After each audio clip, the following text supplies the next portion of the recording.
ननद की पढ़ाई पार्ट 1। कहते हैं इस दुनिया में सब आपसे स्वार्थ के लिए प्यार करते हैं। सिर्फ आपके माता पिता ही हैं जो आपसे निस्वार्थ प्यार करते हैं, और माता पिता के बाद ऐसा कोई नहीं जो आपको बिना मतलब के प्यार कर सके।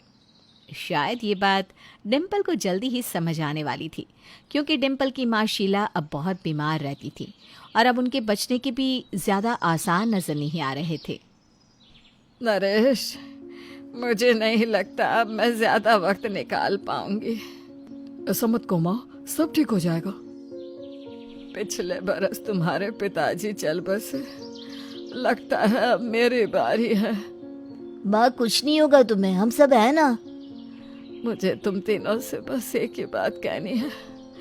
डिम्पल तुम तीनों की इकलौती बहन है, बस उसका ध्यान रखना, ठीक है? मैंने और तुम्हारे पिताजी ने उसकी पढ़ाई और शादी के लिए सब कुछ बना के रखा है। तुम्हें कोई बोझ नहीं उठाना पड़ेगा, बस उसे खूब पढ़ाना।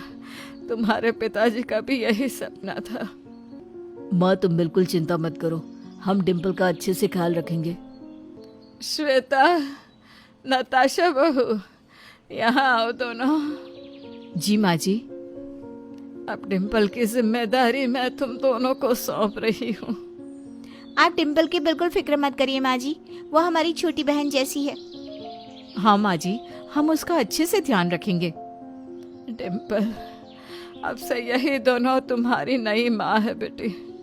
इनकी सारी बात मानना, इन्हें परेशान मत करना, समझी? माँ ऐसा मत कहो, प्लीज हम सबको छोड़कर मत जाओ। एक दिन तो सबको जाना ही होता है बेटा। शीला के आखिरी लफ्ज बस यही थे। उसके बाद उसने अपनी आंखें बंद कर ली। डिम्पल के लिए पहले अपने पिता को और फिर अपनी माँ को खोना बहुत ही दर्द से भरा था। कुछ वक्त तो उसे इन सब में से उभरने में लग गया। आज 1 महीने बाद उसने सोचा कि वो फिर से कॉलेज जाना शुरू करेगी। बड़ी भाभी, मैं कॉलेज जा रही हूँ। कॉलेज जा रही है? पर क्यों? हाँ, अब इस सब की क्या जरूरत है? मतलब मैं समझी नहीं भाभी। अब आगे पढ़ के करेगी भी क्या? घर में रहकर घर का काम सीख, खाना बनाना सीख। शादी के बाद चूल्हा चौका ही काम आता है, ये सब पढ़ाई वढ़ाई नहीं, समझी? बड़ी भाभी ठीक कह रही है, अब तो 19 की तो है, 2-3 साल में तेरी शादी कर देंगे तेरे भाई।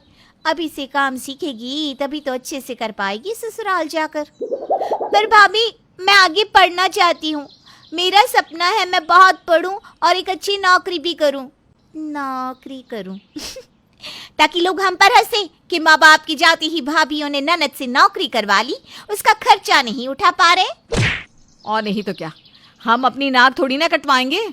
और माँ जी ने कहा था ना कि अब हम तेरी माँ हैं, इसलिए हम दोनों ने फैसला लिया है कि तेरी पढ़ाई आज से बंद, समझी? चल, आज से लग जा रसोई में, धीरे धीरे हम तुझे सब सिखा देंगी। रवि भैया, आप कुछ कहिए ना, प्लीज मुझे पढ़ना है आगे। हाँ, अब दोनों ऐसा क्यों कर रहे हैं? उसे पढ़ना है तो आगे पढ़ने दीजिए ना, क्यों पढ़ाई छुड़वा रही हैं? रवि, तुम तो चुप ही रहो। तुमने क्या किया?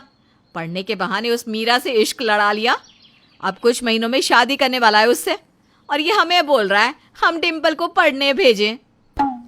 खुद तो ये सब किया पढ़ने के नाम पे, अब डिम्पल को भी यही करने दे क्या? हमारा नाम खराब नहीं हो जाएगा? मैं ऐसा कुछ नहीं करूंगी भाभी, सच में। मेरी पढ़ाई मत रुकवाइए ना। ऐसा मत कीजिए आप दोनों। हमने एक बार कह दिया ना, मतलब कह दिया।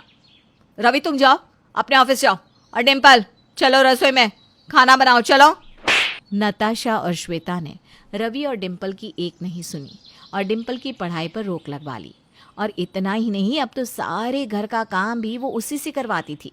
उन्हें तो जैसे बिना पैसे दिए एक नौकरानी मिल गई थी। डिम्पल को मजबूरन ये सब करना पड़ रहा था, पर उसने सोचा कि अगर वो इस बारे में अपने बड़े भाइयों से बात करेगी तो शायद वो उसकी बात सुने। भैया, मुझे आप दोनों से एक जरूरी बात करनी है। हाँ हाँ बोलना डिम्पल, क्या हुआ? कुछ चाहिए था तुझे? हाँ बोल, क्या चाहिए तुझे? मुझे मेरी आज़ादी चाहिए भैया। बड़ी भाभी और मजली भाभी ने मेरी पढ़ाई बंद करवा दी है। मुझे फिर से कॉलेज जाना है, फिर से पढ़ना है भैया। क्यों नताशा, ये क्या कह रही है डिम्पल? तुम दोनों ने इसकी पढ़ाई क्यों बंद करवा दी? हाँ, ऐसा क्यों किया तुम दोनों ने? अरे हमने तो जो भी किया इस घर की भलाई के लिए किया है जी। हम तो डिम्पल का भला ही चाहते हैं, इसीलिए तो ये सब कर रहे हैं। मैं कुछ समझा नहीं, क्या कहना चाहती हो तुम दोनों? अब रवि को ही देख लीजिए, कॉलेज में उसे मीरा से प्यार हो गया, अब 2-3 महीने में उससे शादी कर लेगा। आप खुद ही सोचिए, कहीं डिम्पल ने भी ऐसा वैसा कुछ कर लिया तो हमारे खानदान की तो नाक ही कट जाएगी ना। और नहीं तो क्या, इस उम्र में ये सब चीजों में ही मन लगता है। पढ़ाई तो बस एक बहाना है। कहीं डिम्पल का पैर फिसल गया ना तो सारे समाज में हमारी थुथु हो जाएगी। लोग तो यही कहेंगे कि बिना माँ की लड़की को भाई संभाल नहीं पाए। हाँ, और डिम्पल की जिम्मेदारी माँ जी ने हमें ही तो सौंपी थी, तो हमें तो उसके लिए यही सही लग रहा है। बात तो तुम दोनों सही कह रही हो, इस उम्र में तो ये सब होता है। हाँ, मुझे भी तुम दोनों की बात सही लग रही है। अरे आप दोनों ये क्या कह रहे हैं? अरे तू तो बीच में ही मत बोल। लड़की है डिम्पल, अगर कुछ हो गया तो परिवार का नाम खराब हो जाएगा। हाँ, और तू तो लड़का है इसलिए किसी ने कुछ कहा नहीं, पर इसकी जिम्मेदारी तो हमारी है ना। डिम्पल, तू आज से घर में रहेगी, बस घर का काम सीख भाभीयों से। पर भैया, हमने कह दिया ना, बस बात खत्म। अब इस बारे में और बात नहीं होगी। बड़े भाइयों को भी उसकी भाभीयों ने ऐसे समझा दिया कि उन्होंने भी डिम्पल का साथ नहीं दिया। डिम्पल की पढ़ाई छूट गई। अब उसकी भाभियाँ उससे घर के काम करवाती, यहाँ तक कि अब उन दोनों ने काम करना ही छोड़ दिया था। बस डिम्पल पर हुक्म चलाती रहती। डिम्पल, डिम्पल, अब तक क्या कर रही है अपने कमरे में? इतनी देर क्यों हो गई? अरे आज इससे कहा था कि हलवा पूरी बना देना, और ये महारानी अभी तक आई नहीं कमरे से। बस आई भाभी। कहिए क्या हुआ? अरे क्या हुआ, क्या पूछ रही है? चल जल्दी से हलवा पूरी बना दे नाश्ते में। आज ना मेरी तबीयत कुछ ठीक नहीं लग रही। प्लीज आज भाभी आप दोनों ही बना लीजिए ना। तुझे शर्म नहीं आती अपनी भाभियों को हुक्म देते हुए? हाँ, हमसे कह रही है बनाने को। वैसे भी आजकल आप करती ही क्या है भाभी? सारा काम तो आप मुझसे करवा लेती है, खुद तो दोनों बैठी रहती है। आज एक दिन आप बना लेंगी तो क्या हो जाएगा? ये इसकी जबान तो देखो कैंची की तरह चलती है, हमसे जबान लड़ा रही है। अभी तो सिर्फ तेरे भाइयों से कह के कॉलेज जाना बंद करवाया है। ज्यादा बोला है ना तो घर से बाहर निकलवाना भी बंद हो जाएगा। फिर बैठी रहना अपने कमरे में सारा दिन। चल चल अब जल्दी कर, हलवा पूरी बना दे। और दिन की खाने में क्या बनाएगी? चल वो भी हम ही बता देते हैं थोड़ी देर में। ठीक है। डिम्पल के माता पिता के जाने के बाद उसकी जिंदगी एकदम से पलट गई थी। कहाँ घर की परी कहलाने वाली 3 भाइयों में एक बहन आज उसकी खुद की मर्जी से बाहर भी नहीं जा पा रही थी। कहाँ उसने अपनी पढ़ाई को लेकर इतने सारे सपने देखे थे, और आज बस उन किताबों को देख देख कर वो अपने कमरे में रोती रहती थी।